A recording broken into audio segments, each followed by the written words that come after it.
Olá, sejam bem-vindos à apresentação do projeto Multithread de MC504, Sistemas Operacionais. Eu sou o Otávio e junto com o César, João e Renan, a gente vai resolver o problema da montanha-russa.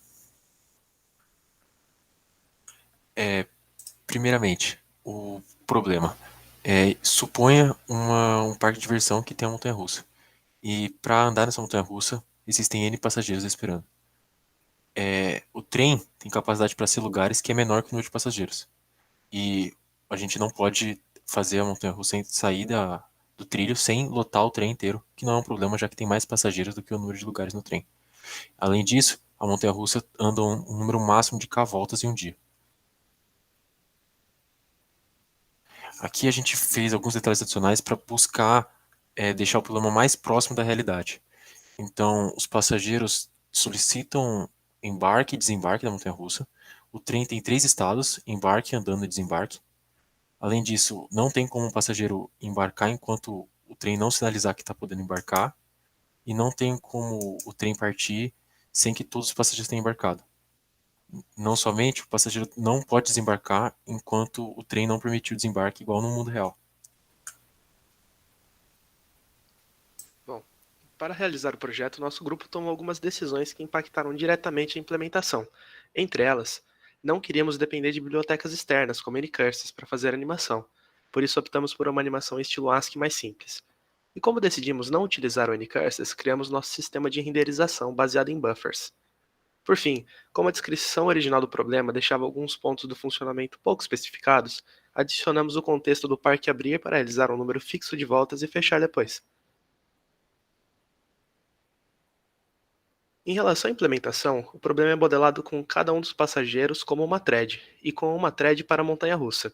Essa thread da montanha-russa ela executa N voltas até que o parque se feche.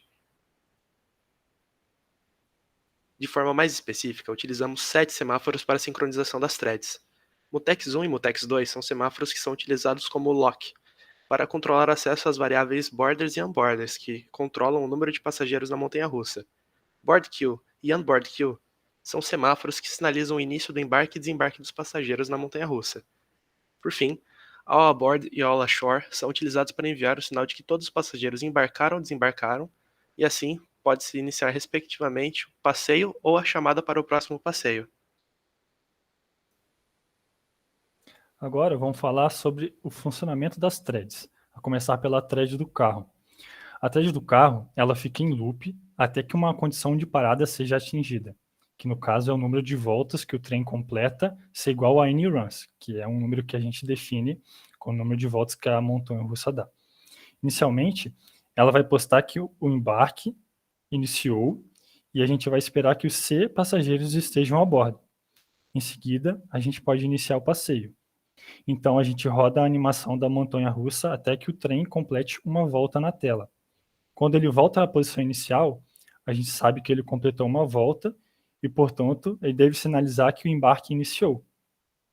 Por fim, a gente espera que todos os passageiros estejam em terra e o processo ele se reinicia. Agora, a respeito da thread do passageiro, cada passageiro ele possui uma thread que ele é associada a um número, que é um identificador. Eles esperam até que o embarque se inicie, que é um estado que é postado pelo carrinho, e também esperam a sua vez no embarque por meio de uma sinalização que é o mutex. Uma vez que é conseguido esse acesso, o passageiro ele embarca no trem, é removido da fila de passageiros e a gente executa um print desse estado da aplicação. Se o passageiro ele for o último a embarcar no trenzinho, então a gente sinaliza que o carro está completo exatamente com C passageiros. Nesse momento, os passageiros que embarcaram eles estão numa tour pela montanha-russa e eles aguardam até que seja postada a liberação de desembarque. Vale ressaltar que eles esperam que a sua vez do desembarque ocorra através do Mutex 2. Em seguida, a gente mostra que um passageiro desembarca e printa o estado atual da aplicação, além de reinserir ele na fila de embarque. Aí, quando o último passageiro desembarca, é sinalizado que o carro está totalmente vazio e pronto para um novo passeio. Então, eu vou falar um pouco sobre a biblioteca utilizada e os mecanismos da animação. Para fazer a saída no terminal, a gente desenvolveu uma biblioteca própria com algumas funcionalidades que visam facilitar a animação e a inserção de conteúdo no terminal. A escolha de desenvolver uma biblioteca própria permitiu flexibilidade e evitou que a gente tivesse dependência de outras libs, como Anycurses, igual foi citado anteriormente. Então, essa biblioteca ela funciona por meio de um buffer unidimensional que abstrai a matriz bidimensional que representa o terminal e armazena os chars que vão ser mostrados no terminal. Como a operação mais custosa, no geral, do programa e da biblioteca seria desenhar na tela, essa biblioteca ela fornece uma função análoga ao swap, que pode ser chamado apenas quando necessário. E esse swap ele substitui o conteúdo da tela pelo conteúdo que está no buffer. Outra funcionalidade interessante que auxiliou a gente foi a inserção de conteúdo ACE em qualquer coordenada da tela, tornando fácil colocar desenhos e detalhar a animação e o ambiente.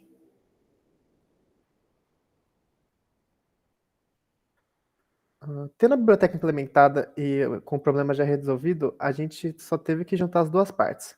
Um dos desafios que a gente teve para garantir que fosse dar certo é que nenhuma thread podia desenhar no terminal ao mesmo tempo, porque senão elas podiam acabar se sobrescrevendo ou fazendo alterações simultaneamente no buffer, o que podia gerar problemas. Para isso, a gente colocou um mutex delimitando a área em que o swap, ou seja, que o desenho seria feito em cada thread. Com isso fora do caminho, bastou a gente pensar quando que a gente devia atualizar o terminal e a gente decidiu que a atualização devia ocorrer em algumas circunstâncias. Quando alguém entra na montanha-russa, quando alguém sai da montanha-russa, quando a montanha-russa lota e quando o passeio inicia. Quando o passeio inicia, são feitas várias atualizações para simbolizar o movimento dos vagões da montanha-russa. A animação é feita em runtime e leva em consideração vários fatores, como a quantidade de pessoas e os carrinhos e o estado de cada um deles. Como a gente fez tudo em runtime, a gente utilizou uma abordagem de gerar objetos em tempo de execução, utilizando as partes menores, e com isso a gente teve uma flexibilidade de renderização muito grande e geração de cenários mais complexos. Além disso, essa criação dinâmica de objetos permitiu a gente criar uma janela responsiva, ou seja, o código e a animação funcionam com vários tamanhos e várias dimensões da janela. Isso não é uma limitação. Como os cenários e objetos estão sendo criados dinamicamente, a gente pode alterar alguns parâmetros do problema, como, por exemplo, a dimensão do terminal, a capacidade do carrinho, o número de pessoas e o número de voltas da montanha-russa. Nesse primeiro exemplo, a gente colocou um caso em que o terminal era pequeno, tinham poucos carrinhos e poucas pessoas.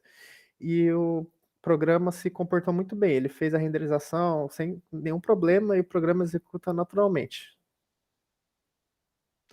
Nesse outro, a gente pegou um caso mais extremo, em que que haviam muito mais pessoas, muito mais carrinhos na montanha-russa, e da mesma forma ele executou sem qualquer problema, e a animação ou o problema, nenhum deles ofereceu qualquer fonte de erro. Deu tudo certo. Agora a gente vai mostrar um exemplo da execução em tempo real do código. Para isso, a gente utilizou 16 passageiros e botou 5 carrinhos, além de 2 voltas na montanha-russa. Vamos ver como ficou.